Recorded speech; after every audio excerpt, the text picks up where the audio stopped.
वो तो ये सोचा करते हैं कि हमारा शत्रु नहीं, ये हमारा मित्र है। कैसे मित्र है? क्यों भाई? अरे ये मित्र है, ये हमारे द्वारा जो बांधा हुआ कर्म था उसको लाने में निमित्त बना है, और इसके माध्यम से वो हमारा कर्म उदीरित होकर के आ गया है, और अब ये कर्म हमारा निकल जाएगा। तो मित्र हुआ कि नहीं? जो व्यक्ति अनेक जन्मों में कोई कर्म हमने बांध के रखा था, और वो हमारा कर्म उदय में आएगा और उदय में आकर के निकल जाएगा, तो ये हमारा मित्र हुआ वो कि नहीं हुआ? बताओ। नहीं तो वो कर्म हमारा बना रहता, और बाद में आता तो और पावरफुल होकर भी आ सकता था। तो वो मित्र समझते हैं। इस बात को समझने का पुरुषार्थ करना, देखना। और ये संयम आने के बाद ही इस प्रकार का भाव आता है। आप ईंट का जवाब पत्थर से देने वालों ग्रस्तों के पास ये आना बहुत कठिन भी है, क्योंकि आप लोगों की विरोधी हिंसा का त्याग नहीं रहता है। मुनि महाराज की सभी प्रकार की हिंसा का त्याग हुआ करता है, और उस महाव्रत का ये प्रभाव होता है, आपके अंदर वो भाव आता नहीं। आपको तो कोई जरा सा भी आपका विरोध करने वाला, जरा सा भी आपके साथ गलत करने वाला एकदम शत्रु ही दिखता है आपको। उसने एक मारा तो आप दो मारने के लिए तैयार रहते हो। किंतु संयम लेने के बाद ये स्थिति बनती है। आप देखना, एक और उदाहरण आता है पांडवों का। किसी ने महाभारत पढ़ा? जैन महाभारत?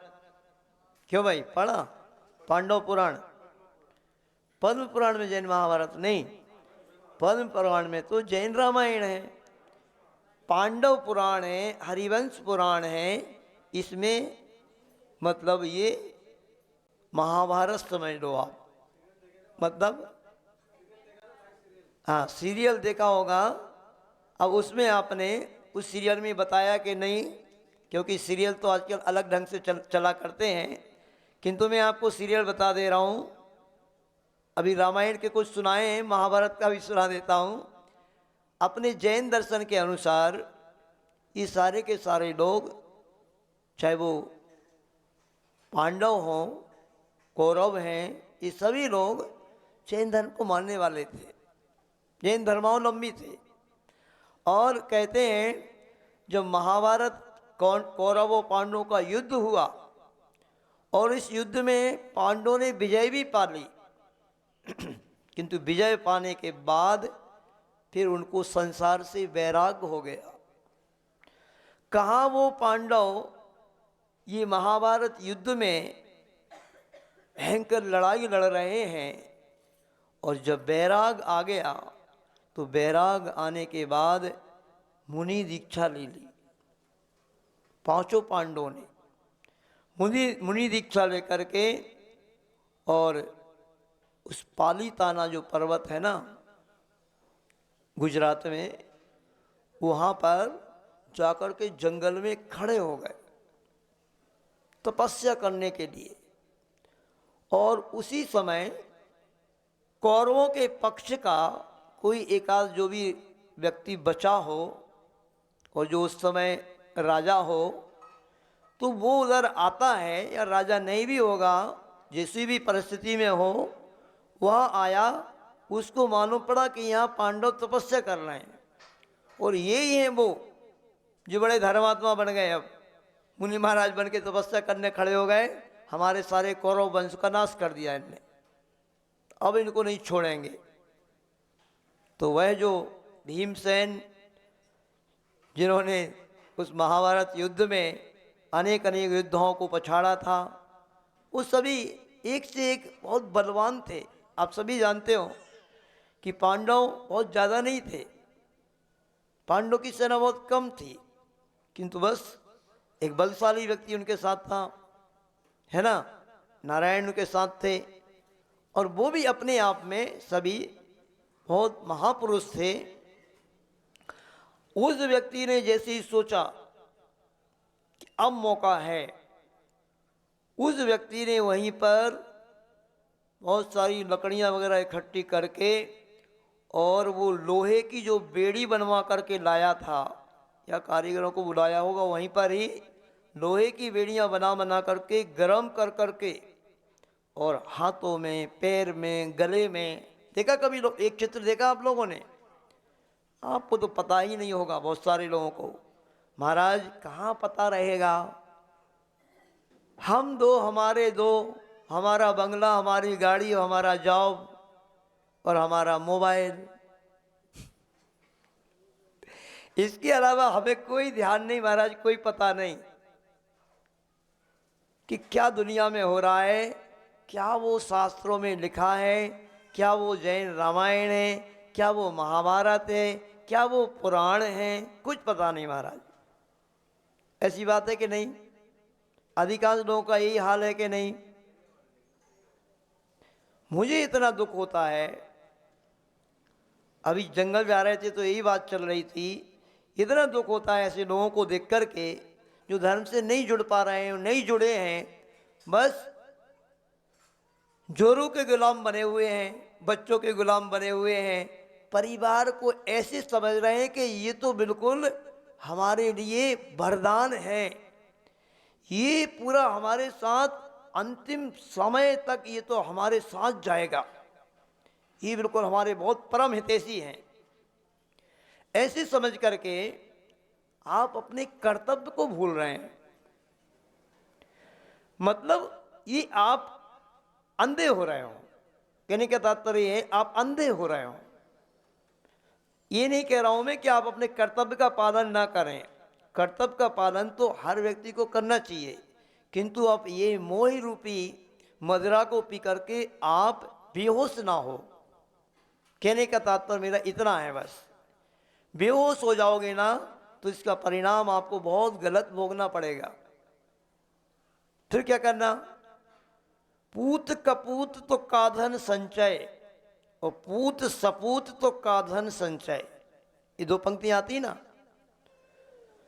जिस बच्चे के लिए आप दिन रात एक कर रहे हो और कुछ नहीं, आज व्यक्ति इस कंपनी को छोड़ रहा है, इस कंपनी में जा रहा है, इस कंपनी को छोड़ रहा है, इस कंपनी में जा रहा है, 3-4 कंपनियों को खड़ा कर लेता है। हाँ भाई ये इतना दे रहा है, ये इतना दे रहा है, ये इतना दे रहा है।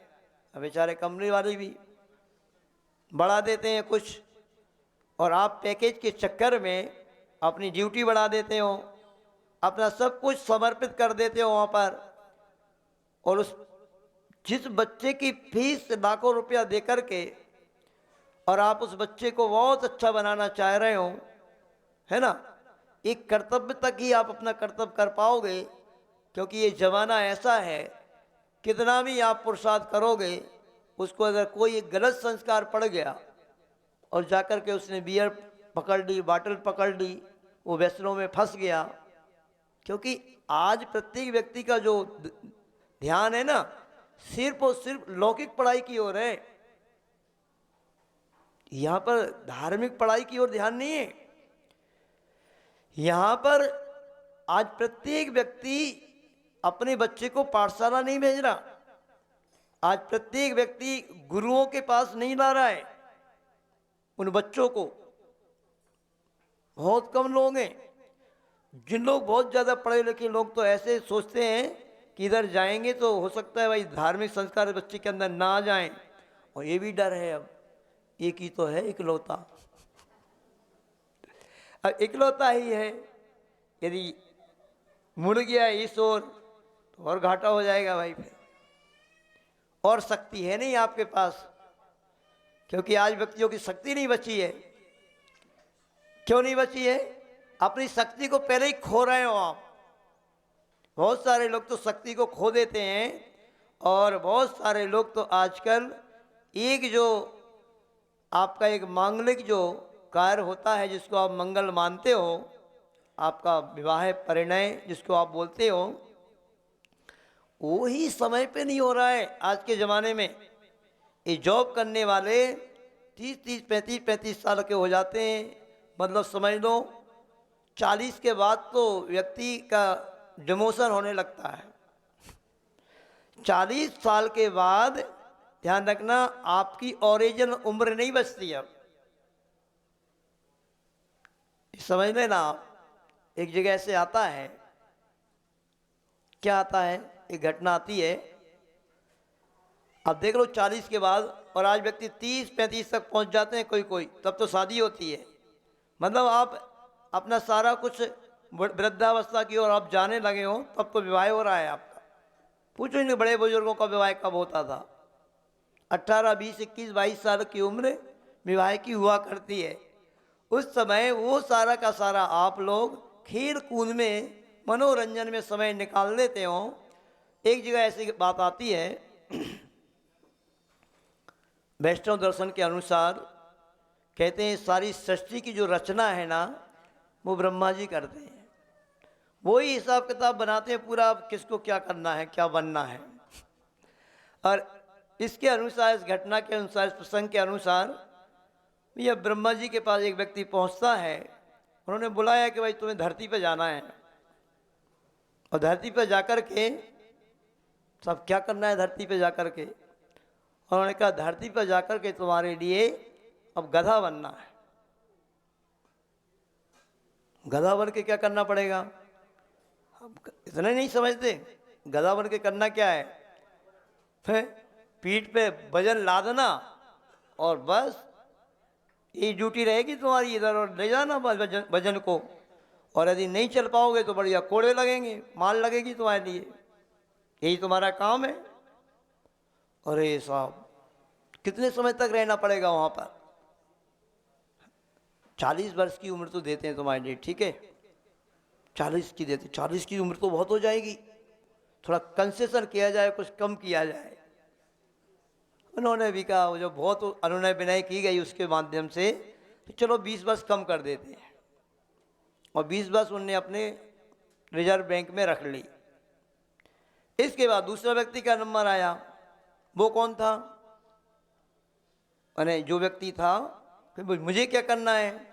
तुम्हें जाकर के धरती पर कुत्ता बनना है, काम का रहेगा, कहीं मिल जाए थोड़ा बहुत, कोई कौरा डाल दे तो खा लेना, नहीं तो इधर उधर घूमते रहना, भौंकते रहना, यही तुम्हारा काम रहेगा। कोई तुम्हारा थोड़ा बहुत पुण्य हो तो किसी के अच्छा बन जाओगे, गाड़ी में घूमना, ये भी पुण्य होता है, ये भी हो सकता है। किंतु प्राय करके कुत्तों की तो यही हालत है कि इधर उधर कुछ किसी ने डाल दिया तो खा लो, पी लो, नहीं तो बस हो गया। साहब कितना समय? वही 40 है उम्र, तो उसने भी अनुनय विनय की तो 20 वर्ष उसकी भी कम कर दी। इसके बाद तीसरा व्यक्ति आया, वो उल्लू आया, मैंने उसको उल्लू बनने का फरमान जारी किया गया। उसने भी यही अपनी परिस्थिति बतलाई कि क्या करना है मैं वहां पे जाके, कुछ नहीं करना, दिन में तो तुम्हें दिखेगा ही नहीं, दिन में तो अंधे रहोगे, तुम्हें रात में ही दिखेगा बस। साहब दिन में नहीं दिखेगा, रात में क्या है? तो फिर तो 40 साल बहुत ज़्यादा हो जाएगी, तो 20 साल उसकी भी बचा ली, वो भी रख ली। इसके बाद एक व्यक्ति आया, यानी उसके लिए कहा गया तुम्हें भी धरती पर जाना है भाई। क्या, कौन सी पर्याय में जाना? तुम्हारे लिए मनुष्य बनने का मौका मिल रहा है। अच्छा मनुष्य बनूंगा मैं? हाँ, तो मनुष्य बनोगे, और मनुष्य बन करके क्या करना होगा वहाँ पे? अरे बढ़िया ठाट रहेंगे तुम्हारे, अच्छा बंगला होगा, गाड़ी होगी, परिवार होगा, सब कुछ होगा। साहब कितनी उम्र मिलेगी वहाँ पे हमें? 40 वर्ष तो हम सबको दे रहे हैं तुम्हारे लिए, देखो कृपा करो, ये सब ठाट बाट रहेगा, ऐसो आराम से रहना है। 40 वर्ष तो ऐसे निकल जाएंगे, पढ़ाई लिखाई में चले जाएंगे वो तो। ब्रह्मा जी ने सोचा थोड़ा, अच्छा ठीक है, 20 वर्ष की हमारे पास है, रखी है रिजर्व में, किसी और की दे देते हैं तुम्हें। समझ रहे बात के नहीं? 20 वर्ष की उम्र उसको दे दी। संतुष्ट नहीं हुआ व्यक्ति, सब और थोड़ी कृपा करो तो और अच्छा रहेगा, चलो 20 वर्ष की और देते हैं। और हो गई, कितनी हो गई? 40, 20, 60, 80 हो गई। अब और 20 वर्ष की उल्लू वाली भी रखी थी, वो भी दे दी। जो आप देखो, इस प्रसंग से आप प्रेरणा लेना।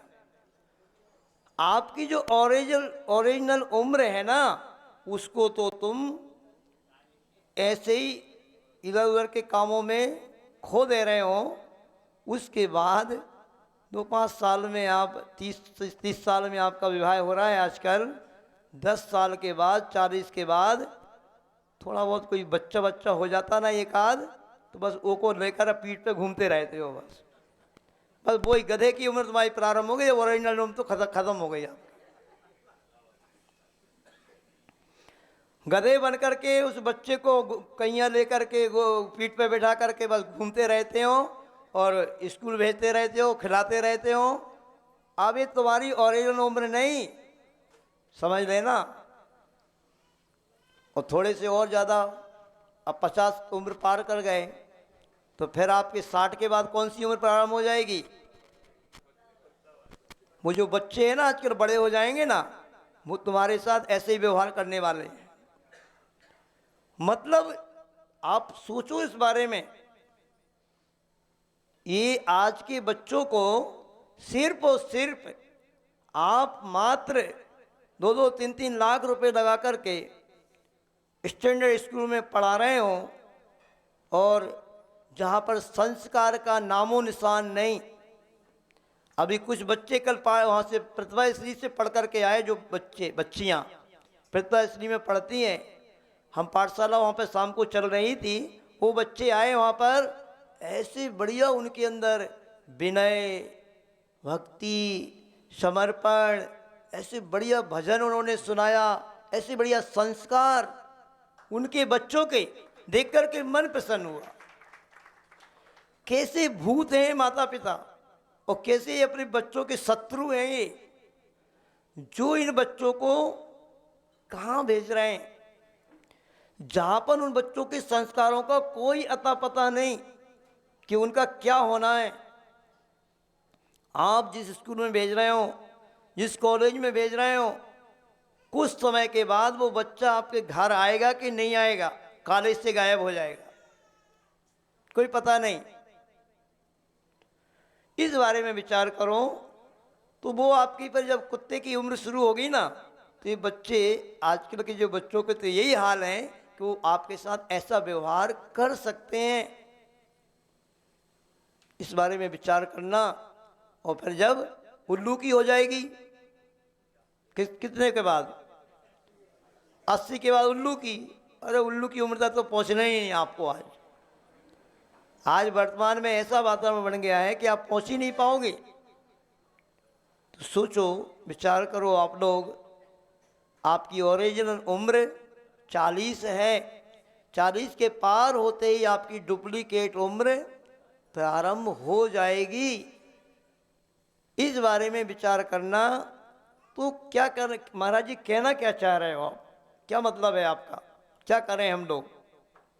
ये है ना, किसी को पूछना हो तो भाई कुछ पूछ लो, आप पूछ सकते हो प्रश्न। ये भी अभी आपने हमने जो प्रसंग सुनाया है, हम उसका भी आंसर आपको दे देंगे। समझने का पुरुषार्थ करो। हाँ महाराज जी, जब जलते हुए बेड़िया पांडवों को रख दी तो नकुल और सहदेव मोक्ष नहीं गए बंधु प्रेम के लिए, वो देवलोक में गए। तो ये मोह अपने को छोड़ना पड़ेगा, ये पारिवारिक मोह, तो ही अपन मोक्ष जल्दी प्राप्त कर पाए। हाँ, इनका कहना है, देखो जो प्रसंग सुना रहे थे ना आपको, हम इसलिए सुना रहे थे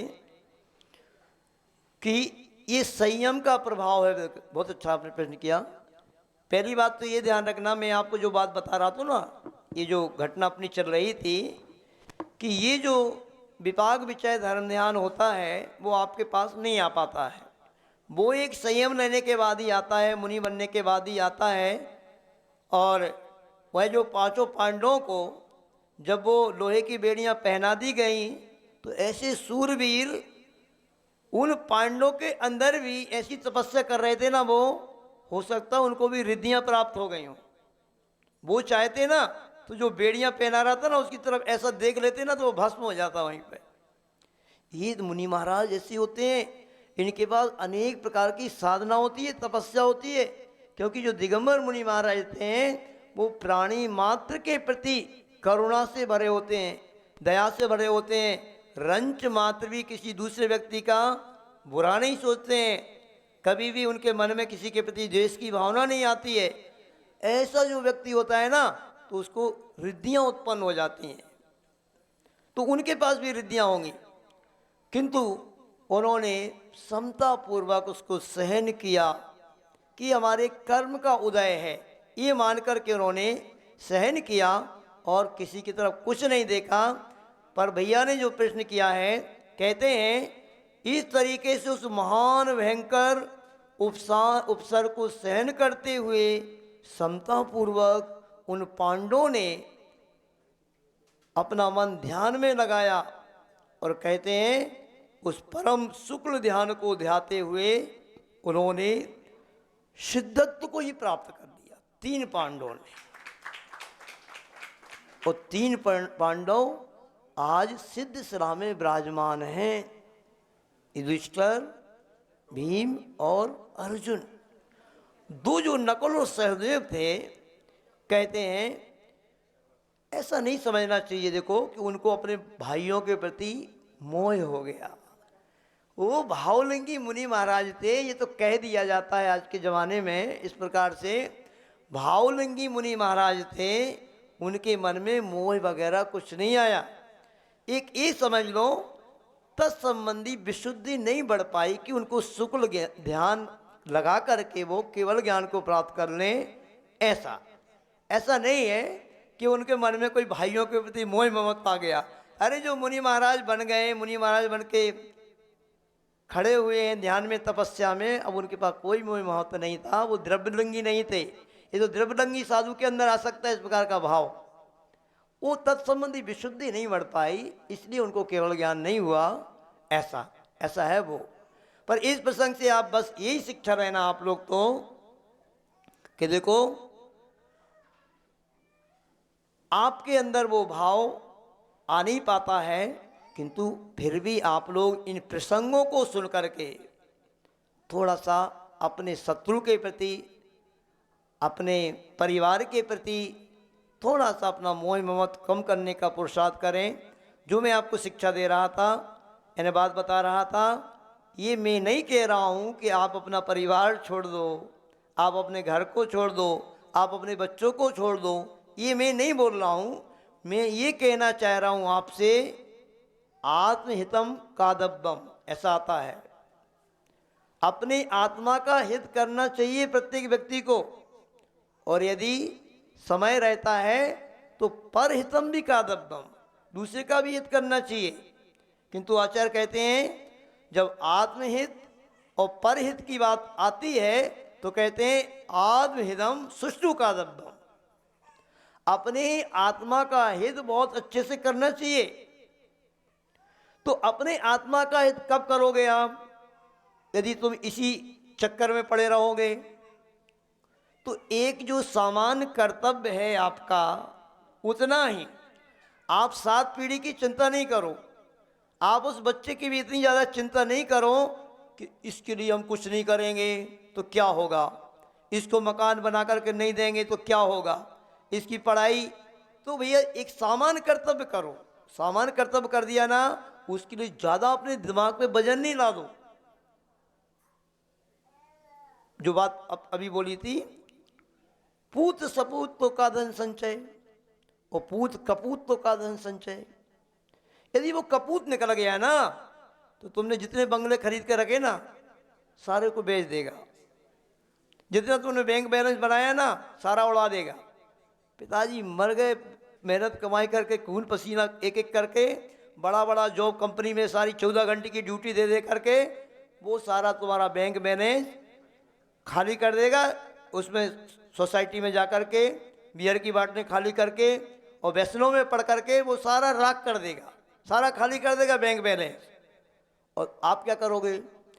जो दिन रात आप मेहनत करते रहे, उस पाप में ही लगे रहे, जमाने के ऐसे कार्यों में लगे रहे जो नहीं करना चाहिए आपको नरक में जाना पड़ेगा। और क्या है, 2 ही दिन से गए पाने हड़ुआ मिले ना माने।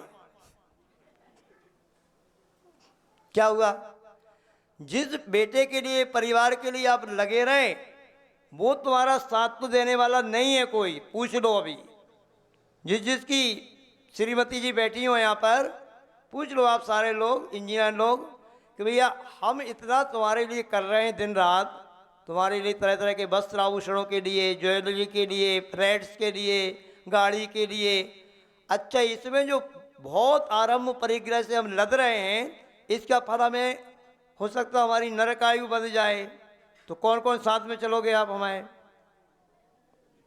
कौन कौन श्रीमती जी जाएंगी इन पतियों के साथ? हाथ ऊपर करो एक हाथ।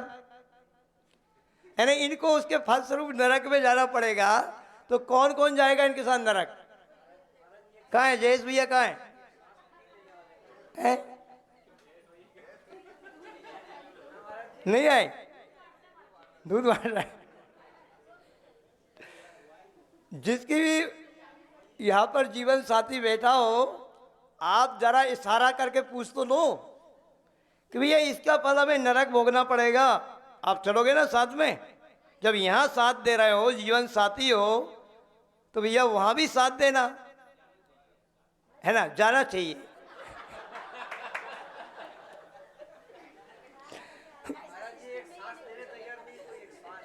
कुछ नहीं, सिस्टम भी हो तो भी हम लिख के दे रहे हैं, तुम नहीं जाओगे।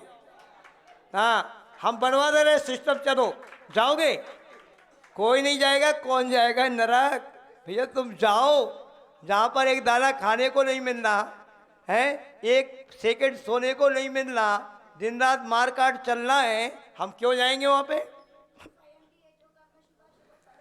हाँ, तो ये हो गया ना फिर स्वयं की, ये जो कर्म सुभाष हो, तो वही बात तो इनको समझा रहे हैं, वो आप थोड़ा आप भी उपदेश दे दो, इनको समझ में आ जाए कि भैया स्वयं की ये जो कर्म सुभाष हो, फल निश्चय ही वो देते, कि ये आप फल दे, अन्य तो स्वयं की ये निष्फल होते।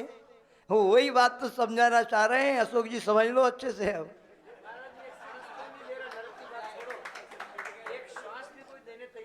हाँ, देखो इस पूरे के पूरे वक्तव्य का और सारांश यही है। देखो आज मैंने आपको जो बिठा लिया ना, हम भी बनिया के ही बैठे हैं, तो हमें बुद्धू बनाते हो ना, तुमने जो आज इनको बुद्धू बनाते हैं हम। ये थोड़ा सा आप सोचा करो, महाराज जी यहाँ पर आते हैं, आपको सुनाते हैं, कुछ अच्छी ही बात सुनाते हैं। अभी रक्षाबंधन पर बहुत सारे लोग अपनी बहन के पास 3-3, 4-4 दिन की छुट्टी लेके जा रहे हैं, एक एक हफ्ते की छुट्टी लेकर के जा रहे हैं। तुम्हें ससुराल जाना हो, अभी श्रीमती को लेने जाओगे, तो जाओगे कि नहीं जाओगे? और इस काम के लिए तुम आगे पीछे सोचते हो, चरासे में भाग जाते हो। हमने क्या, आज इनको बांध के रखते हैं पहले, फिर बाद में अभिषेक कराएंगे। जिससे भैया हमारे अंदर तो यही भाव है, कुछ सुन लो, इस धर्म को सुन लो, धर्म को कुछ ग्रहण कर लो, थोड़ा बहुत आगे पीछे जाए।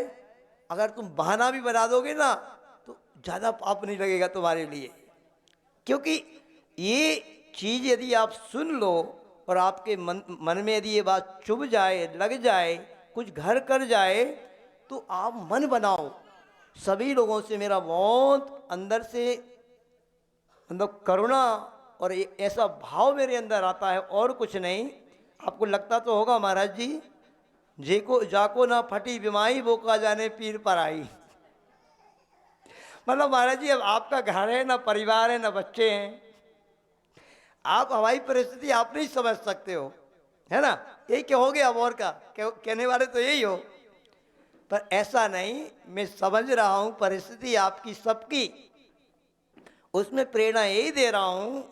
क्या करोगे? इतना इतना पैकेज मिल रहा है, उस पैकेज में से 10-20-25 हज़ार लगा दो, वैन में बिठा करके बच्चे को भेजाओ। ये बचा रहे ना, तो 25-30 हज़ार रुपये। अभी बात हुई 1-2 व्यक्तियों से, महाराज जी 25-30 हज़ार रुपये लगते हैं। अरे लग जाने दो, क्या करोगे? यहाँ धर्म करोगे, भगवान का अभिषेक करोगे, पूजन करोगे, तुम्हारे 25 हज़ार का मुख नहीं देखो, तुम्हें तो 5 लाख बढ़ जाएंगे तुम्हारा पैकेज। पुण्य फला अरहंता, पुण्य से अरहंत जैसी जब संपत्ति मिलती है, अनंत भगवान जैसा वैभव मिल जाता है, तो तुम्हारे लिए और क्या पैकेज नहीं बढ़ेगा क्या? अरे कई गुना बढ़ जाएगा। और यही देखते रहे, यही करते रहे, क्या बच्चे को ही छोड़ते रहो वहाँ पे, उन्हीं की उस चाकरी में लगे रहो आप? तो फिर आपको ध्यान रखना, समय का कोई पता नहीं, कब किसी व्यक्ति को अशाता कर्म का उदय आ जाए और आपके शरीर में क्षमता बचे कि नहीं बचे, ये हाथ आप जोड़ पाओ कि नहीं जोड़ पाओ, ये कलश उठा करके भगवान का अभिषेक कर पाएंगे आप कि नहीं कर पाएंगे, कोई भरोसा है? कोई भरोसा नहीं। इसलिए उस पुण्य का बैलेंस बढ़ाओ। कहने का तात्पर्य ये है आपसे, और उन भगवान का कोई भी व्यक्ति अभिषेक पूजन नहीं छोड़ो। आपका सभी का जॉब जो रहता है 9 साढ़े 9 बजे से पहले नहीं रहता। बताओ अच्छा, किसका जॉब 7 बजे से है? राहुल भैया 7 बजे से किसका जॉब है? हाँ कोई हाथ, नितेश भैया कितने बजे से? 7 बजे से है। जा रहे हो? अरे जा रहे हो ना, तो आज जल्दी जाना। 9:50 पे हम जल्दी अभिषेक करा रहे हैं, अभिषेक करके जाओ, ठीक है? बस हम बंद कर रहे हैं, ठीक है ना? कोई बात नहीं, जल्दी से अशोक जी अभिषेक कराओ। कोई भी बगैर अभिषेक करने ना जा पाए, हम यहीं विराम दे रहे हैं अपनी वाणी को, ठीक है? बोले आचार्य गुरु विद्यासागर जी महाराज की। हमारा आपका भला करना है, में बुरा नहीं करना है, इतना ज्यादा बुरा, ठीक है ना? जल्दी से फटाक से